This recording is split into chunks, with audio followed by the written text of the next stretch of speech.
ఇప్పుడు మీ రాజకీయ జీవితాన్ని మీ కొడుకులోనే చూసుకుంటారా? మీరు మీ రాజకీయ జీవితం ఇంకా అయిపోయింది? నేను పూలే కమిటీ చైర్మన్ ఉన్నా. బీసీలకు ఏదో సేవ చేయాలి, బీసీలు రాజకీయంగా ఎదగాలని. ఓకే, బీసీలు నన్ను గౌరవిస్తారు, బీసీ అందరు కూడా గౌరవిస్తారు, ఎస్సీ మైనార్టీ బీసీలు అందరూ, అన్ని కులాలు రాజకీయంగా ఎదగాలి అన్నది నా ఉద్దేశం. వాళ్ళు నాకేదో పొలిటికల్గా చేయాలి, అది చేయాలి, ఇది చేయాలని నాకు అవకాశం ఉన్నప్పుడు ఎప్పుడూ చెప్పిన, ఎప్పుడైనా ఎమ్మెల్సీ ఏదో ఒకటి మటుకు కంపల్సరీ అవుతారా?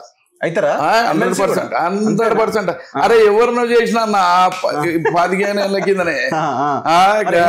పార్టీ ఇవ్వాలి కదా మీకు. అరే పార్టీ పార్టీలు అవసరమైతే పోటీ చేస్తారు అవసరం వచ్చినప్పుడు మీ ప్రయత్నంలో మీరు ఉంటారు.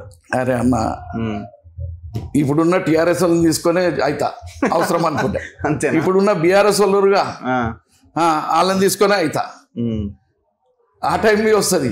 ఓకే, చూద్దాం ఏమైనా. అరే అంత